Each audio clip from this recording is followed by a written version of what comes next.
আমরা সবাই সুশৃঙ্খলভাবে এই মাহফিলে আমরা অবস্থান করতেছি। এই মুহূর্তে কিছু দিন পূর্বে হিন্দুস্তানের ভূমিতে আমার নবীকে কটাক্ষ করে একজন কুলাঙ্গার কুখ্যাত একজন হিন্দুত্ববাদী একজন সন্ন্যাসী এবং বিজেপির একজন নেতা আমার নবীকে কটূক্তি করেছে। আমাদের প্রাণের ঠান আমার নবীর শান, আমাদের প্রাণের ঠান আমার নবীর মান। যে মুসলমানের প্রাণের ভিতরে নবীর ঠান, নবীর শান, নবীর মান কাজ করবে না, সে কখনো মুসলিম হতে পারে না। যে মুসলমানের ভিতরে নবী করিম সাল্লাল্লাহু আলাইহি ওয়াসাল্লামের সুন্নাত উল্লঙ্ঘিত হবে না, সেই সত্যি কখনো প্রকৃত মুসলমান হতে পারে না।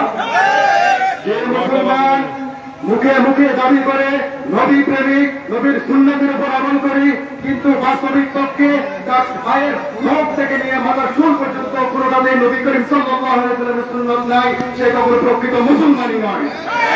এই মুহূর্তে আমরা আমাদের প্রাণের নবীর শান এবং মান রক্ষার্থে সে দিল্লির পানে লং মার্চ করতে পারতেছি না, কিন্তু আমাদের মনে সেই ভাবটা এখনো লেগে আছে। আপনারা প্রিন্ট মিডিয়া, ইলেকট্রনিক্স মিডিয়ার মাধ্যমে দেখেছেন কি পরিমাণ তৌহিদি জনতা ও দিল্লির জন্য লং মার্চ করছে, আপনারা প্রত্যেকেই দেখেছেন। এই মুহূর্তে আমাদের যেহেতু লং মার্চ করার সামর্থ্য আল্লাহ তাআলা দেয় নাই, এই জন্য ফিদাকা আলিয়া উম্মি রাসূলুল্লাহ লাব্বাইক ইয়া রাসূলুল্লাহর পক্ষে নারায়ে তাকবীর, নারায়ে তাকবীর, নারায়ে তাকবীর, আল কোরআনের আলো, আল কোরআনের আলো, আল হাদিসের আলো, আল হাদিসের আলো। সম্মানিত উপস্থিতি, এই মুহূর্তে আমাদের প্রাণপ্রিয় সভাপতি অত্র এলাকার ঐতিহ্যবাহী কাদের জামে মসজিদের সম্মানিত সুযোগ্য সুরক্ষ করে হযরত মাওলানা মুহাম্মদ মঈনুদ্দিন সিকদার সাহেব আমাদের গুরুত্বপূর্ণ নসিহত পেশ করেছেন।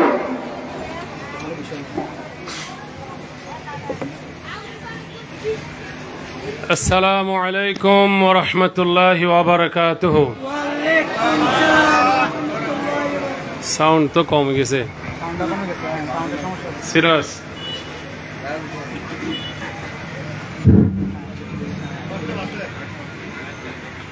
পিছনে যারা আছেন অনেক ভাই দাঁড়িয়ে আছে। আসলে আমাদের ইন্তজামে কমিটি, বিশেষ করে আবিদের পাড়া ব্যবসায়ী সমিতি ভাইয়েরা যে বিশাল প্যান্ডেলটা করেছে, আলহামদুলিল্লাহ, কানায় কানায় ভরে গেছে, আলহামদুলিল্লাহ বলে। এরপরও যারা আসছেন, আমার মুহতারাম ভাই, প্রিয় ভাই হাফেজ শরীফ মোহাম্মদ শাহজালাল সাহেবের জ্ঞান গর্ব সুন্দর আলোচনা শুনে আমি বিশ্বাস করি আরও অনেক শ্রোতাবিন আসবেন। সুতরাং আমি আপনাদের ভাই হিসাবে আপনাদের কাছে বিনীত অনুরোধ জানাচ্ছি, আপনারা ফাঁকে ফাঁকে যদি কোনো চেয়ার খালি থাকে, মনে হয় নাই, তারপরেও আপনারা যদি থাকে ফিল আপ করবেন। আর সামনে ক্লাবের ভিতরেও নিচের ফ্লোরটা ওনারা চেয়ার দিয়ে আলহামদুলিল্লাহ আমাদের সহযোগিতা করেছেন। এখানেও আপনারা আরও কিছু মানুষ হয়তো ঢুকতে পারবেন। আর মেহরবানি করে আপনারা যারা পিছনে দাঁড়িয়ে আছেন, সামনে যদি আসতে পারেন আর একটু সুন্দর আলোচনা শোনার সুযোগ পেতে পারেন। আর আওয়াজ করবেন, আমাদের প্রত্যেকটি প্রত্যেকটি কথার আপনারা যে শুনতেছেন, শ্রোতার যে দায়িত্ব বা আপনাদের যে প্রতি উত্তর দেওয়ার কথা, আমি দেখতেছি পিছনের শ্রোতাবিন যেন নীরব।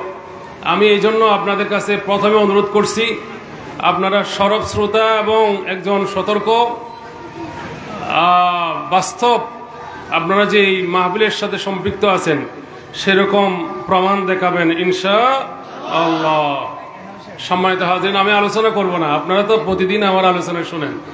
আমার আলোচনার সময়টা আমি মুহতারাম আজকের প্রধান বক্তা যিনি আমার প্রিয় ভাইকে আমি উপহার দেব, আপনারা মন খুলে শুনবেন।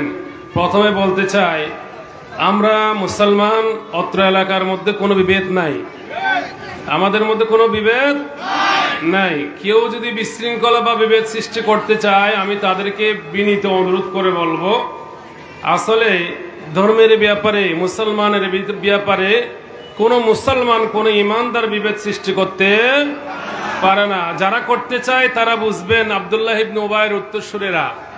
এবং আজকে এসে আপনারা একটু দেখে যান যে মুসলমানরা বিভেদ চায় না, সত্যিকার অর্থে কোরআন হাদিসের আলোচনা শোনার জন্য তারা পাগল। ঠিক নেবে? ঠিক ভাই? আমরা এই জন্য আজকের জ্ঞান গর্ব আলোচনা আশা করি আপনারা শুনতে পাচ্ছেন এবং শুনবেন। এবং এই মজলিসের আমি বিশ্বাস করি আরেকটা বৈশিষ্ট্য, এখানে কোনো কিস্সা হবে না, কোনো বিভিন্ন রকমের, বিভিন্ন ডজনে, বিভিন্ন ধরনের ডঙ্গিতে ভঙ্গিতে যেই গজল বা বিভিন্ন রকমের, এমনকি অনেক গান পর্যন্ত বিভিন্ন প্যান্ডেলে হয়, কমেডি হয়, হাসাবার জন্য কত রকমের বক্তারা কত কিছু করে। আমি বিশ্বাস করি আমাদের এই মাহফিল এসব থেকে মুক্ত থাকবে ইনশাআল্লাহ। শুধুমাত্র আল্লাহর কোরআন এবং প্রিয় নবী মুহাম্মদ রাসূলুল্লাহ সাল্লাল্লাহু আলাইহি ওয়াসাল্লামের হাদিস শরীফ থেকে আলোচনা শোনাবার জন্য এসেছি। আপনারাও আসছেন শুধুমাত্র সেটা শোনার জন্য, কোনো বাপদাদার কিসসা নয়।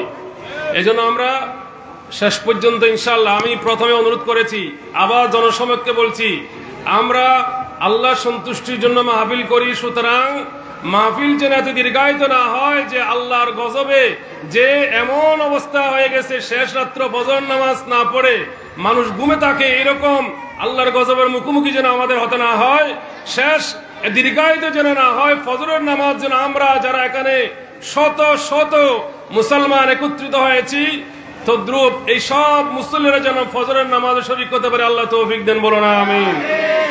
আমরা ইনশাআল্লাহ তাআলা যথাসময়ে মাহফিল শেষ করবো। আমরা কর্তৃপক্ষকে এবং আমার মুহতারাম ভাইকে আমি অনুরোধ করে রেখেছি, আপনারা শেষ পর্যন্ত থাকবেন তো ইনশাআল্লাহ? ইনশাআল্লাহ। সম্মানিত হাজরিন, যেহেতু আজকের এই মাহফিলটা ব্যবসায়ী ভাইদের উদ্যোগে আয়োজিত, সুতরাং আমি ব্যবসায়ী ভাইদের কল্যাণ কোথায়, ইসলাম কি বলে, এই সম্পর্কে দুই একটি কথা মুহতারাম না আসা পর্যন্ত আলোচনা করব ইনশাআল্লাহ। আপনারা খুব মনোযোগ সহকারে শুনবেন।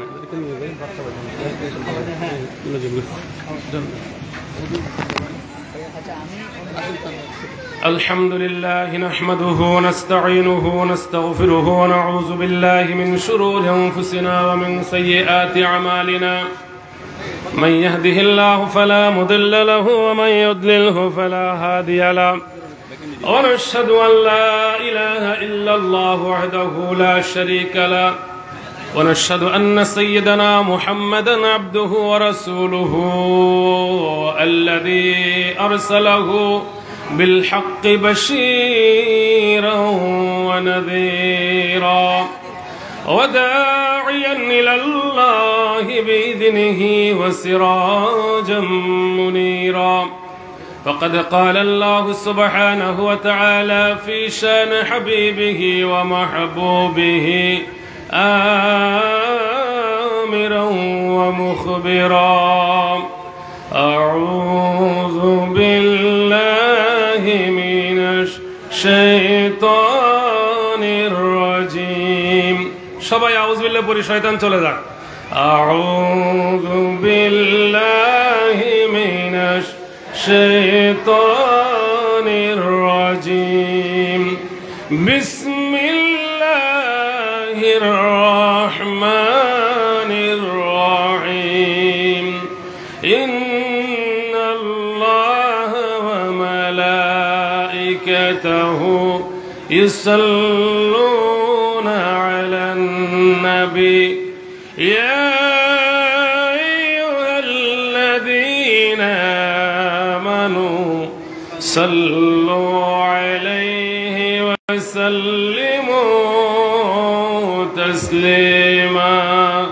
আল্লাহুম্মা সাল্লি আলা সাইয়্যিদিনা মাওলানা মুহাম্মদ ওয়া আলা আলি সাইয়্যিদিনা মাওলানা মুহাম্মদ। আল্লাহুম্মা সাল্লি سيدنا مولانا محمد سيدنا কিরে ভাই এত মানুষের আওয়াজ এত কম কেন? আপনাদেরকে খিদে লাগছে? এতে নাও বলে না, শেষ করে দিব তো। দরুদ শরীফ পড়লে মন খুলে পড়েন, মোহাব্বত নিয়ে পড়ি। আল্লাহুম্মা সাইয়্যিদিনা মাওলানা মুহাম্মদ ওয়া আলা আলি সাইয়্যিদিনা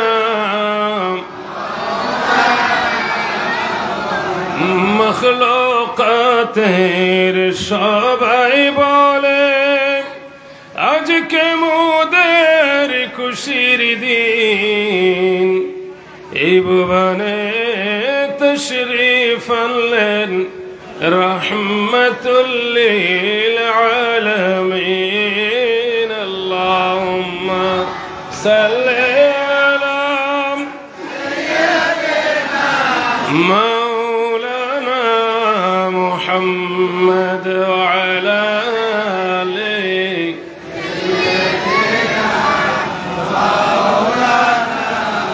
محمد بلغ العلا بكماله كشف الدجى بجماله حسنت جميع خصاله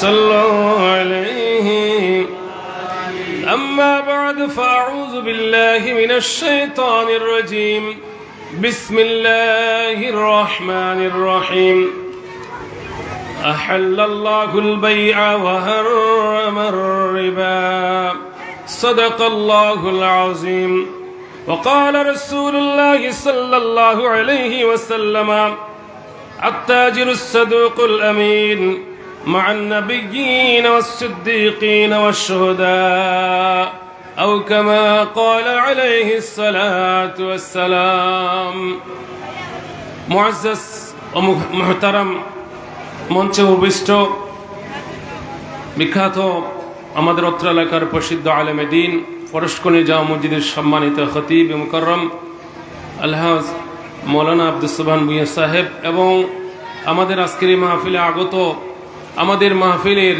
মেহমানবিন এবং আমার প্রিয় সামনের সম্মানিত মুরব্বিয়ানে কেরাম, প্রিয় ভাইয়েরা, শ্রোতাবিন, পর্দানশীল আমার আবেদা সালেহা জাহেদা, আমার শ্রদ্ধাভাজন মা ও বোনেরা এবং আজকের এই মাহফিল ইন্তেজামিয়া কমিটির সর্বস্তরের সকল সম্মানিত সদস্যবৃন্দ, প্রিয় ছাত্র ভাইয়েরা, আমার অন্তরন্তস্থল থেকে মোহাব্বতের সাথে আমি ভক্তি ভরে আপনাদের শ্রদ্ধা জ্ঞাপন করছি এবং সালাম জ্ঞাপন করছি। আসসালামু আলাইকুম ওয়া রাহমাতুল্লাহি ওয়া বারাকাতুহু।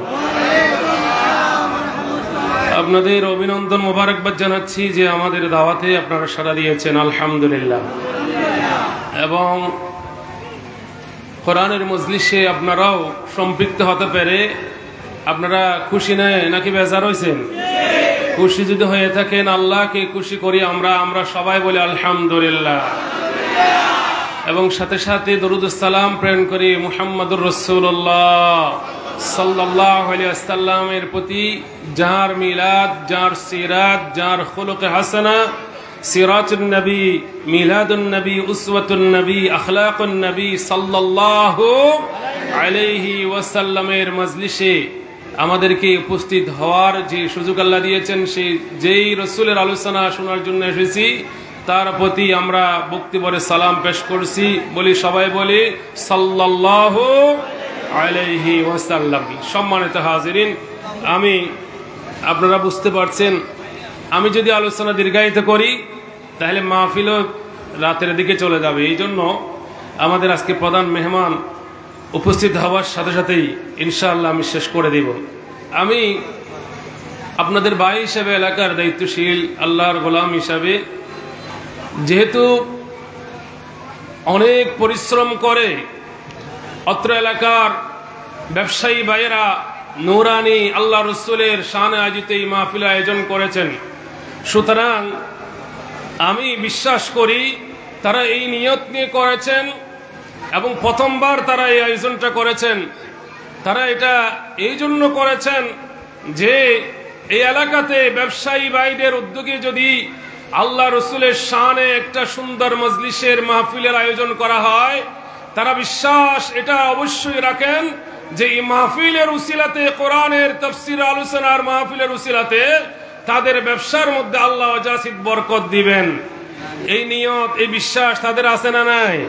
আমি বিশ্বাস করি সেটা তাদের এই অনুপ্রেরণা থেকে, এবং তারা এই নিয়ত নিয়েই মূলত আয়োজন করেছেন।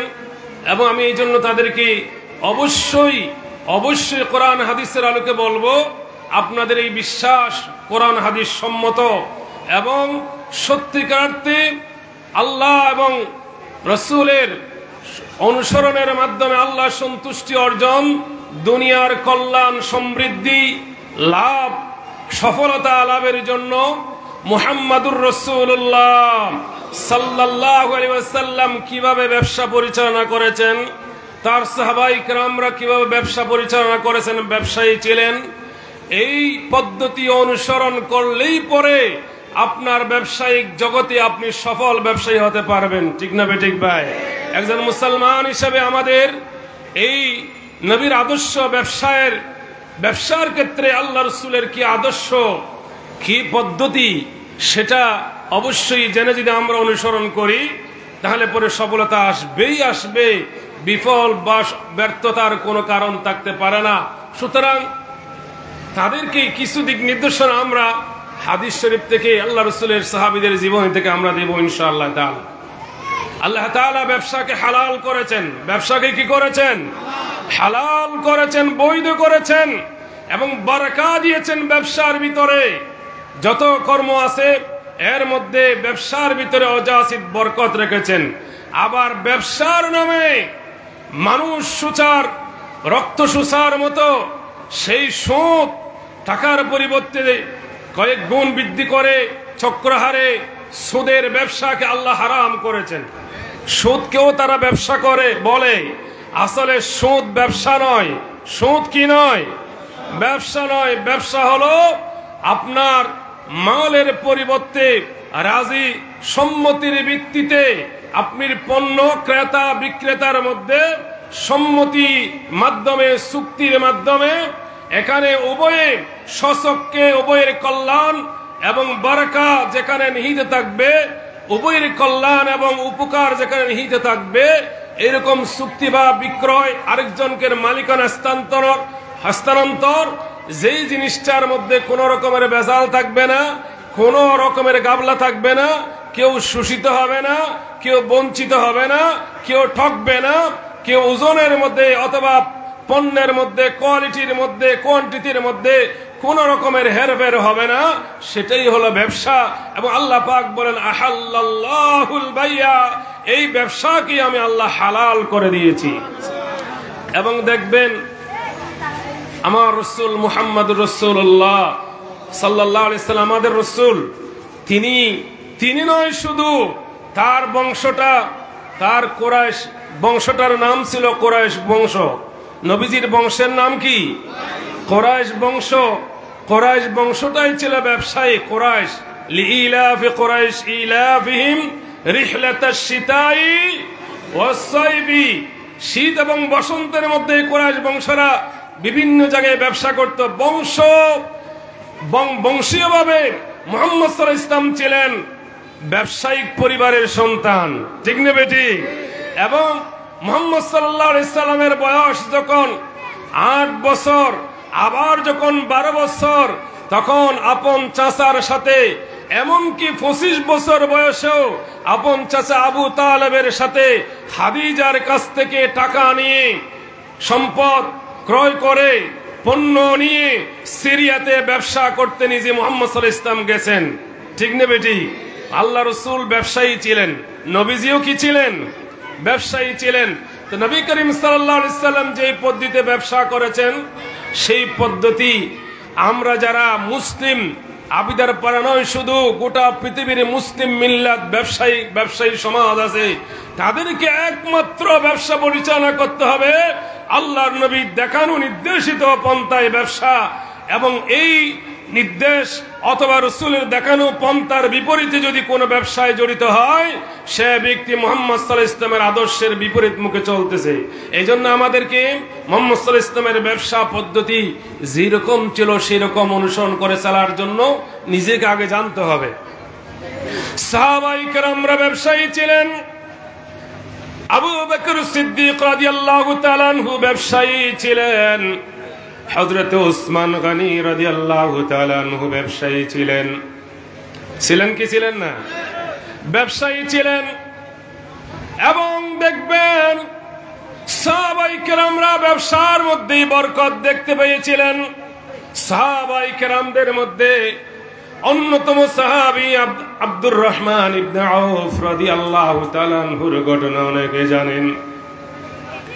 মক্কা থেকে মদিনায় হিজরত করে চলে গেছেন। আল্লাহ রাসূল সাল্লাল্লাহু আলাইহি ওয়াসাল্লাম হিজরতকারী যারা মুহাজির, তাদের মধ্যে মদিনায় অবস্থানকারী যারা মদিনার বসবাসকারী, সেই আনসারী সাহাবীদের মধ্যে ভ্রাতৃত্বের বন্ধন কায়েম করে দিলেন। মক্কা থেকে মদিনায় আসছে, কিছু নাই, টাকা পয়সা নাই, ঘর বাড়ি নাই, ঈমান নিয়ে কোনো প্রকারে মক্কার ঘর বাড়ি ছেড়ে দিয়া তারা মদিনায় আশ্রয় নিয়েছে। এইরকম মুহাজিরদেরকে আল্লাহ নবী সাল্লাল্লাহু আলাইহি ওয়াসাল্লাম বললেন, ও মদিনার বাসীরা, তোমরা নিজের ভাইয়ের মতো করে মুহাজিরদেরকে আপন করে নাও। সুবহানাল্লাহ। হযরত আব্দুর রহমান ইবনে আউফ ছিলেন, আপনারা জানেন, দুনিয়ার বুকে 10 জন মানুষকে নাম ধরে ধরে আল্লাহর নবী বলছেন, ও পৃথিবীর মানুষ শুনে রাখো, আমি রাহমাতুল লিল আলামিন এই 10 জনের ব্যাপারে সুসংবাদ দিচ্ছি, তারা জান্নাতি। আশারা মুবাশশারা বিল জান্নাহ যাদের বলা হয়, 10 জন ব্যক্তি যাদেরকে আল্লাহ রাসূল জান্নাতি জান্নাতি বলে ঘোষণা দিলেন। এর মধ্যে আপনারা দেখবেন প্রথম 4 খলিফার নাম প্রথমে বলা হয়েছে, এরপরে 5 নম্বর যার নাম বলেছে নবীজি বলেন আব্দুর রহমান ইবনে আউফ ফিল জান্নাহ। আমি আল্লাহর নবী ঘোষণা দিচ্ছি, আব্দুর রহমান ইবনে আউফ অবশ্যই জান্নাতের মালিক হবে। এই আব্দুর রহমান ইবনে আউফ প্রথম পর্যায়ে মুসলমান হয়েছিলেন। তিনি হিজরত করে মদিনায় যখন আসলেন, আল্লাহ নবী সাল্লাল্লাহু আলাইহি ওয়াসাল্লাম সাদ ইবনে রাবি আল আনসারী রাদিয়াল্লাহু তাআলা আনহুকে ডাকলেন। সাদ ইবনে রাবি রাদিয়াল্লাহু তাআলা আনহু হাজির হলে পরে বললেন, ও সাদ, তোমার জন্য একজন ভাই তোমাকে আমি দিব। আমার প্রিয় সাহাবী আব্দুর রহমান ইবনে আউফ কে তোমার ভাই বানাইয়া দিলাম। সুবহানাল্লাহ। সাদ ইবনে রাবি এবং আব্দুর রহমান ইবনে আউফ দুজন এখন ভাই হয়ে গেল। দ্বীনের ভাই, কেমন ভ্রাতৃত্বের বন্ধন। হযরত আব্দুর রহমান ইবনে আউফ কে বলা হলো, সাদ ইবনে রাবি আল আনসারী রাদিয়াল্লাহু তাআলা আনহু বলছেন, ও আমার ভাই, আপনি শুনে রাখুন, আমার অনেক টাকা পয়সা আছে এবং আমার 2 জন স্ত্রী আছে। প্রথম বললেন, আপনার তো কেউ নাই, একজন স্ত্রীর দরকার আছে, আছে না নাই? এই যে হুজুর আগে আলোচনা করছেন নারীর অধিকার, একটা ঘর নারী ছাড়া কখনো সুন্দর হতে পারে না, ঘর হতে পারে না।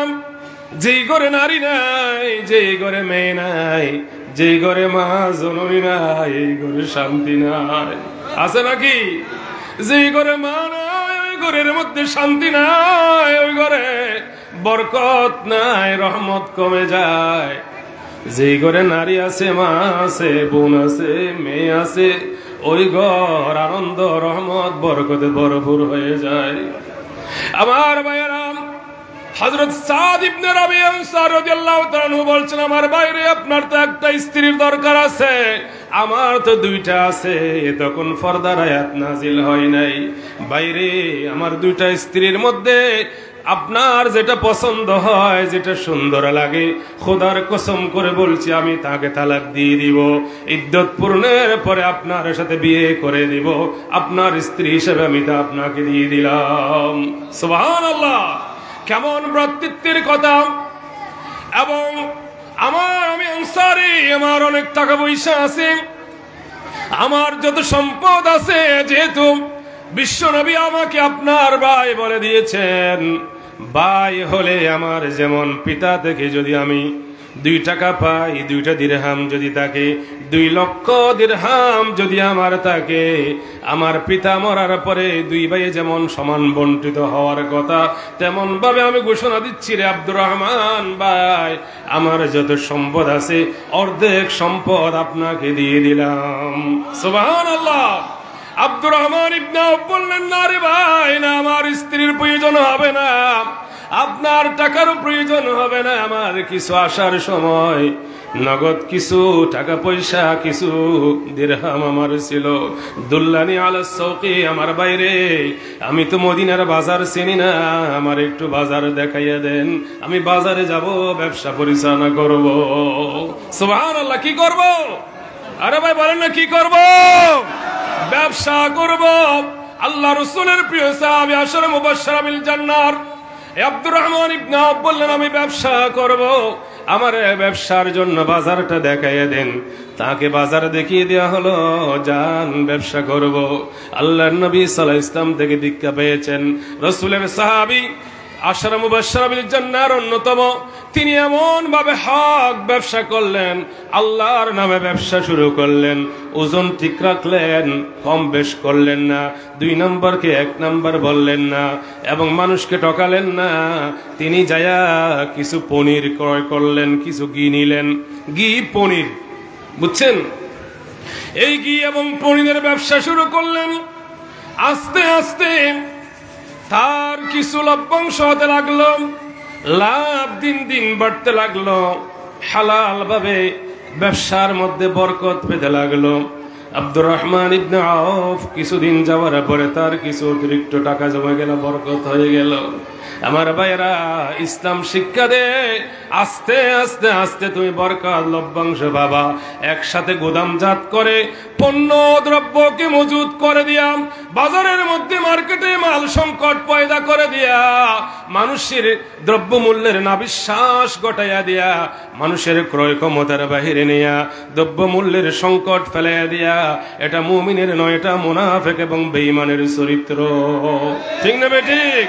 এই জন্য আল্লাহ রাসূল বলেন, তোমরা পণ্য দ্রব্য এক শহরের মাল আরেক শহরে স্টক করবা না, এবং গুদামজাত করে মানুষের বাজারের মধ্যে মার্কেটে শর্ট ফেলাইয়া দিবা না, বরং মানুষের পাশে যদি সহজলভ্যভাবে মানুষের পাশে দিয়া তোমার এই অনুদানের, তোমার এই ভালোভাবে ব্যবসা পরিচালনার কারণে যদি মানুষ উপকৃত হয়, তাহলে সত্যবাদী ব্যবসায়ী যারা ন্যায় ইনসাফ করে, বিশ্বাসী যারা বিশ্বাস নিয়ে যারা ব্যবসা পরিচালনা করে, সত্যবাদিতা নিয়ে যারা ব্যবসা পরিচালনা করে, আল্লাহর হাবিব বলেন, আত্তাজিরুস সাদুকুল আমিন, সৎ এবং বিশ্বাসী ব্যবসায়ীরা মান নাবিয়িন ওয়াস সিদ্দিকিন ওয়াস শুহাদা, কিয়ামতের ময়দানে দুনিয়াতে এরকম ব্যবসা করে, যখন সৎভাবে ব্যবসা করে, যখন সে চলে যাবে, কিয়ামতে আল্লাহর নবীদের সাথে, সিদ্দিক আকবরদের সাথে, শহীদদের সাথে তাদের হাসর নাসর হবে। আল্লাহু আকবার। এর থেকে বড় মর্যাদা আর কার হতে পারে? একজন আপনি ব্যবসায়ী, আবিদার পর এলাকাতে ব্যবসা করছেন, হক ব্যবসা, মানুষের উপকার করতেছেন, মানুষ 10 টাকা লাভ বেশি করে, এমন ব্যবসায়ীও ছিল যে লাভ কম করে, মানুষের উপকার করে, গরিবরা যেন খাইতে পারে কিছু কম ছাড় দিছে, আছে না নাই? আমরা দেখি বিভিন্ন দেশে, মিডল ইস্টে সহ বিভিন্ন জায়গায় রমজান মাস আসলে রোজাদারদের জন্য বিভিন্ন পণ্যের ছাড় দেওয়া হয়, মূল্য হ্রাস করে দেওয়া হয়। কিন্তু বাংলাদেশ নামক অদ্ভুত একটা দেশ, এখানে আমরা পেয়েছিলাম যেখানে রমজান আসার 2 মাস আগে দাম বাড়িয়ে দেওয়া হয়েছিল। এরা কারা? ব্যবসায়িক সিন্ডিকেট। এমন ভাবে করা হয়েছিল মানুষ কান্নার, মানুষ চিৎকার করে কাঁদতে পারে নাই। শুধুমাত্র মানুষের ভাষা বলার মতো কোন মানুষ, কোন নেতা নেত্রী ভাই নাই। বলেছে আরশ আজিমের মালিকের কাছে, মাবুদ ছেলে মেয়ে বেশি, উপার্জন কম, ইনকাম কম, চলতে পারি না, কষ্ট হয়, আল্লাহ তুমি সাহায্য করো। এমন অবস্থা আল্লাহ ওই গরিব আর্ত মানবতার চোখের পানি এমন ভাবে আরশ আজিমের মালিক শুনে ফেলেছে। কোটি কোটি হাজার কোটি টাকার এরকম সিন্ডিকেটওয়ালা ব্যবসায়ীরা দাড়ি মুন্ডন করে নৌকা দিয়া ইন্ডিয়ায় ফালাবার জন্য চেষ্টা করেছে। আল্লাহর গজব এমন ভাবে নাজিল করা হয়েছে, কোটি কোটি টাকার মালিক আজ মানুষ ডিম মারে, জুতা মারে। আল্লাহর গজব এমন ভাবে তাদেরকে এমন ভাবে গ্রাস করেছে, আল্লাহ রাব্বুল আলামিন পৃথিবীর মানুষের কাছে এই সকল জালেমদের মুখোশ উন্মোচন করে দিয়েছে। এই জন্য সৎ ব্যবসায়ী হন, নবীর আদর্শে উজ্জীবিত হয়ে ব্যবসা পরিচালনা করুন, দুনিয়াতেও ইজ্জত পাবেন, আপনাকে বিশ্বাস করবে, কিয়ামতের ময়দানে নবী, সিদ্দিক এবং শহীদদের সঙ্গী হতে পারবেন। এই জন্য ব্যবসায়ী ভাইরা এই সুযোগ লুফে নিন। আল্লাহ রাসূলের প্রিয় সাহাবী আব্দুর রহমান ইবনে আউফ যখন কিছু লভ্যাংশ যার জমা হলো, এরপর যুদ্ধের ময়দানে গেলেন। নবীর সাথে বিভিন্ন যুদ্ধের ময়দানে গিয়া যুদ্ধে বিজয় লাভ করে, বদরের মাঠে যেমন মুসলমানরা বিজয় লাভ করে কিছু গনিমতের মান লাভ করেছে, আরো কিছু জমা হয়ে গেছে। এভাবে করে যুদ্ধের ময়দানে কাফেরদের উপরে বিজয় হয়ে গনিমতের মাল আরো জমা হতে লাগলো। কিছুদিন পরে হযরত আব্দুর রহমান ইবনে আউফ একটা বিয়ে করে ফেললেন। কি করলেন? বিয়ে করলেন। বিয়ে সহজ সাধ্য ছিল, বর্তমানের মতো কঠিন ছিল না, কঠিন ছিল না। মোহরের কথা হুজুর, দুদিকে সংকট আমাদের। যদি মোহর একবারে না ধরে, কম ধরে, তাহলে সন্তান স্বামী বিয়াদবি করে, পরকিয়া করে, অন্য তার লাইন মারে, নিজের স্ত্রীর ভালোবাসে না, এরকম আছে না নাই? আমার ভাইয়েরা, সত্যিকার অর্থে মুসলমান যদি হই, হযরত রাসূল করিম সাল্লাল্লাহু আলাইহি সাল্লামের দরবারে একটা মহিলা এসে বলল, ইয়া রাসূলুল্লাহ, আমার কেউ নাই, আমি চাই আপনি আমারে স্ত্রী হিসেবে গ্রহণ করুন। নিজেকে সঁপে দিলাম। নবীজি বলেন, আমার স্ত্রীর প্রয়োজন নাই, কারণ আমার রাসূল একাধিক বিয়ে করেছেন, নিজের ইচ্ছায় নয়, বড় আকাশের থেকে যখন ওহী আসতো, নবীরে এই মেয়েটারে আপনি আশ্রয় দেন, উম্মাহাতুল মুমিনিনের মর্যাদা দিন, আমার এই বান্দিকে আপনার স্ত্রী করে ঘরে তুলে নেন।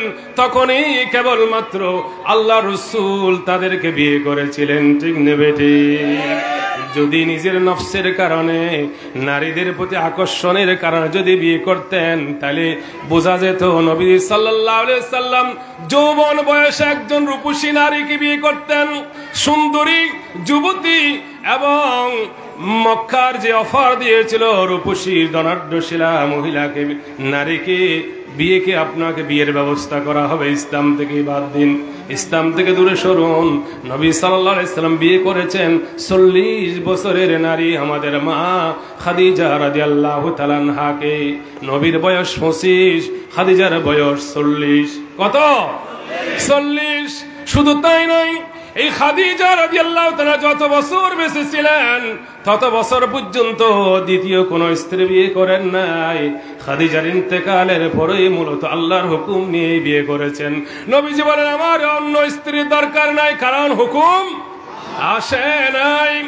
তখন এক সাহাবী বললেন, ইয়া রাসূলুল্লাহ, আমার তো স্ত্রীর দরকার, আপনি যদি অনুগ্রহ করেন ওই মেয়েটারে আমার সাথে বিয়ে দিয়ে দেন। ওই মহিলাটা যদি আমি স্ত্রী হিসেবে পাই, তাহলে আমার ঘর পূর্ণ হয়ে যাবে। রাসূল বলেন, তোমার কি আছে? ইয়া রাসূলুল্লাহ, কিছুই নাই, কারণ আমি নিজেই মুহাজ, আমার টাকা পয়সা নাই, আমি গরিব।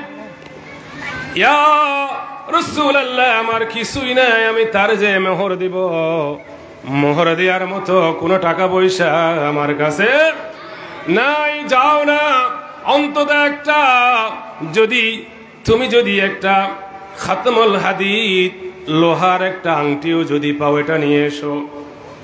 ইয়া রাসূলুল্লাহ, লোহার একটা আংটি পর্যন্ত আমার কাছে নেই, তার মোহর হিসাবে দিব। মোহর হিসাবে কি? লোহার আংটি, একটা আংটি। ইয়া রাসূলুল্লাহ, এটাও নাই, তো কিভাবে বিয়ে করবা? নবীজি বললেন, তোমার কাছে কি কোরআনের কিছু সূরা মুখস্থ আসেনি? বলে, হ্যাঁ ইয়া রাসূলুল্লাহ, আমার কাছে কোরআনের অমুক সূরাগুলি মুখস্থ আছে, হেফজ আছে। নবীজি বলেন, ঠিক আছে, এই মুসলিম মহিলাটারে নিয়ে যাও, সাদকা বা মোহর হিসাবে তুমি যে কোরআনের আয়াত, কোরআনের যে সূরাগুলি মুখস্থ করেছো, এগুলি তার শিক্ষা দিবা। এই কোরআনের শিক্ষাটা তার জন্য মোহর হিসেবে ধার্য হবে। আল্লাহু আকবার। কেমন? এখন আমরা কি করে ফেলেছি আমার ভাইয়েরা? নবী করিম সাল্লাল্লাহু আলাইহি সাল্লামের এই সাহাবী আব্দুর রহমান ইবনে আউফ রাদিয়াল্লাহু তাআলা বিয়ে করলেন। কোন রকমের বেনশু হয় নাই, কোন প্রকারের মেহেদি অনুষ্ঠান হয় নাই। ওইছে নাকি? আরে হাজী সাহেব, আরে মুসলিম, আরে নামাজি, আরে রোজাদার, তোমার মেয়ের বিয়েতে ঘরে সারা রাত গান বাজনা হয়, তুমিও আবার মুহাম্মাদের উম্মত। হযরত আব্দুর রহমান ইবনে আউফ রাদিয়াল্লাহু তাআলা আনহু রাসূলের দরবারে হাজির হলেন। নবীজি দেখলেন তার একটা বিয়ের ভাব, দুলা ভাব দেখা যায়। হাতের মধ্যে, তার চেহারার মধ্যে, তার চালচলনের মধ্যে, চেহারার প্রস্ফুটতার মধ্যে, আনন্দের ভিতরে সে যেন দুলা ভাব। নবীজি জিজ্ঞেস করলেন, ও আব্দুর রহমান, তুমি কি বিয়ে করছো নাকি? তুমি কি বিয়ে করছো নাকি? বলে, ইয়া রাসূলুল্লাহ, হ্যাঁ আমি গতকাল বিয়ে করেছি, আলহামদুলিল্লাহ। কেউ যা নবীজি পর্যন্ত জানে নাই। আজ আমরা নবী সাল্লাল্লাহু আলাইহি সাল্লাম বেজার হন নাই। নবীজি কি বেজার হইছে? এখন আমরা যদি বিয়ের দাওয়াত না পাই, আরে আমরা হুজুররা বলি, মরালাস হলে হুজুরের কাছে আসো, বিয়ের সময় বুঝি আমার দাওয়াত দেওয়ার খেয়াল থাকে না। বলি কি বলি না? মরলে আমার কাছে আনো, জানাজা পড়াইয়া দেন হুজুর। কিন্তু আনন্দ অনুষ্ঠানের সময় দাওয়াত পাই না কেন? রাহমাতুল আলামিন এরকম প্রশ্ন করেন নাই, বরং জিজ্ঞেস করলেন, ও আমার সাহাবী, ভালো কাজ করেছো, তুমি কি তাকে মোহর দিছনি? মোহর দিছনি? কি দিয়েছ? মোহর হিসেবে কি দিয়েছ? আব্দুর রহমান ইবনে আউফ বলেন, ইয়া রাসূলুল্লাহ, ওয়াজনাওয়াতু মিন যাহাব। যাহাব মানে স্বর্ণের পাথর সম পরিমাণ স্বর্ণ আমি তাকে মোহর হিসেবে দান করেছি। কারণ মোহর লাগবে, বিয়েতে কি লাগবে? মোহর লাগবে। হুজুর, তাহলে কয় টাকা? এখন ওই আংটি দিয়ে কি বিয়ে করে ফেলবো? শরীয়তের মানদণ্ড আছে, আছে না নাই? আমাদের ইসলামী শরীয়ত ফিকহুল ইসলামী বলছে, বংশমর্যাদা, নসব, সম্পদ, অনাঢ্যতা, আলোচনা অন্যদিকে চলে যাচ্ছে, এদিকে যাব না। যাকে বলা হয় সমতা, যার মর্যাদা যতটুকু, যার বংশ মর্যাদা যতটুকু, যার বাবার সম্পদ বলার পরিমাণ যতটুকু, তার ফুফি, তার বোনের বিয়া, বড় বোনের বিয়া যেরকম হয়েছে, ছোট বোনের বিয়াও সেরকম মর্যাদার সাথে মোহর নির্ধারণ করা হবে। নির্দিষ্ট নাই, যার মর্যাদা অনুযায়ী বংশ মর্যাদা আপনি নির্ধারণ করতে পারেন। আমার ভাইয়েরা, এটা মায়েদের হক, নারীদের হক, এটা দিতেই হবে। আল্লাহ রাসূলের সাহাবী যখন বললেন মোহর দিছি, ক্বালা রাসূলুল্লাহ সাল্লাল্লাহু আলাইহি ওয়াসাল্লাম, বারাকাল্লাহু লাকা। আমার সাহাবী, আল্লাহ তাআলা তোমার সংসারে বরকত দান করুক। কি দিক? বারাকা দিক, বারকাত, বারকাত, বরকতের দোয়া করেছেন। আমরা কি দোয়া করব? আরে ভাই, কথা বুঝেন না? কিসের দোয়া করব? বারকাত। পিছনের মানুষগুলি একদম মনগুম যায় নাকি? আপনারা কি জীবিত আছেন? হাত তুলে দেখান, আপনারা কি আছেন তো আমাদের সাথে? নারায়ে তাকবীর, নারায়ে তাকবীর। আল্লাহ রাসূল দোয়া করলেন, বরকতের দোয়া করলেন। এই জন্য আপনি আমি যখন কোন বিবাহিত নারী পুরুষ আপনার কাছে সংবাদ বলবে বিয়ে করেছি, আপনার সুন্নাত হবে বারাকাল্লাহু লাকা, আল্লাহ তোমাকে বরকত দান করুন। এই বলা, এই কথা বলবো, কি বলবো? বারাকাল্লাহু লাক, তোমাকে আল্লাহ বরকত দিন। দাওয়াত পাই নাই তো, কই খবর পাইলাম না তো, আমায় বুঝি ভুলে গেছো, এইসব কথা বলা যাবে না। বলা যাবে? আল্লাহ রাসূলের সাহাবী ব্যবসার মাধ্যমে অনেক প্রাচুর্যতা পেয়েছিলেন। আল্লাহ রাসূলের পরে বললেন, আউলিন ওয়ালাউ বিশাতিন, ও আমার সাহাবী, তুমি ব্যবসায়ী মানুষ, তোমার টাকা পয়সা এখন আল্লাহ বরকত দিয়েছে, আমি নবী আরো বরকতের দোয়া করেছে। এক কাজ করো, একটা বকরি হলো, একটা ছাগল দিয়ে হলো ওলিমা করো। কি করো? ওলিমা করো, বরযাত্রী নয়, কি ওলিমা। ওলিমা করো, ওলিমা বুঝেন তো? এটা করবে স্বামীর পক্ষ, এটা করবে কে? স্বামীর পক্ষ, নবীজি সাল্লাল্লাহু আলাইহি ওয়াসাল্লামের সুন্নাহ। তাহলে আমরা ব্যবসার মধ্যে বারাকা দেখতে পেলাম। সাহাবীদের আমল ছিল, তারা ব্যবসা করতেন। আল্লাহ রাসূল সাল্লাল্লাহু আলাইহি ওয়াসাল্লাম বলছেন, যারা সৎ ব্যবসায়ী, আর কিছু আছে অসাধু ব্যবসায়ী, মিথ্যুক ব্যবসায়ী, মিথ্যা বলা দরকার পড়ে না, এরপরও বলে আজকে আনছি মালটা, আসলে আজকে আনে নাই, বলে কি বলে না? এটা এক নম্বর একেবারে খাঁটি বাজি আপনার জন্য, কিন্তু আসলে এটা কি 2 নাম্বার। এটা ওজন আপনাকে পারফেক্ট আর একটু বাড়াই দিছে, আসলের ভিতর কম দিছে, আছে না? এরকম 2 নাম্বারে কথায় কথায় মিথ্যা বলে। যখন বলে এই দামে দিবেননি, বলে যে এরকম দাম দেয়া যাবে না, এরকম কিনাও নাই, বলে কি বলে না? ব্যবসায়ীরা এরকম কত রকমের ঠকবাজি মিথ্যা কথা বলে, না বললেও চলে। আপনি যদি বলতেন আমার এটার মূল্য এত, এটা নিয়ে কিনতো, কিনলে কিনেন, না কিনলে অসুবিধা নাই। কিন্তু আপনি যখন মিথ্যার আশ্রয় নেবেন, মিথ্যা কথা বলবেন, তখন কি অবস্থা হয় দেখুন। ও ব্যবসায়ী ভাইরা, শুধু ব্যবসায়ী না, আমরা সবাই। আল্লাহ রাসূল বলেন, এই কথাটা বলে শেষ করছি, ইন্নাল কিযবা ইয়াহদি ইলাল ফুজুর। এরকম মিথ্যা যখন বলতে থাকে, মিথ্যা আস্তে আস্তে পাপের দিকে নিয়ে যায়। মিথ্যা মূল পাপের কারণ, মিথ্যা মূল পাপের মূল। আল্লাহ রাসূল বলেন, এই পাপ আস্তে আস্তে জাহান্নামের, ইন্নাল ফুজুর ইয়াহদি ইলান নার। তুমি আস্তে আস্তে পাপ করবা, মিথ্যা কথা বলতে বলতে বলতে পাপ পাপ তোমাকে জাহান্নামের দিকে নিয়ে যাবে। নাউযুবিল্লাহ। রাসূল বলছেন, তারপরে ওয়া ইন্নার রাজুল লা ইয়াকযিবু হাত্তা ইউকতাবু ইনদাল্লাহি কাযাবা। যখন আস্তে আস্তে তুমি মিথ্যা বলতে থাকো, কোন মানুষ যখন এরকম মিথ্যা কথায় কথায় মিথ্যা বলে, আল্লাহ রাসূল বলেন আল্লাহর কাছে সে একজন মিথ্যাবাদী হিসেবে লিপিবদ্ধ হয়ে যায়। রেজিস্টার্ড মৃত্যুক, কাযাব, আল্লাহর কাছে লিপিবদ্ধ হয়ে যায় এই মানুষটা আসলে মৃত্যুক। সে কি মৃত্যুক। সুতরাং কামান ফিল কিযবি ইয়াকুনু ক্বাদ ফাতাহু আস-সাওয়াবুল কাসীর আল্লাযী আ'আদাহু আল্লাহু তাআলা লিত-তাজিরিস সাদীক।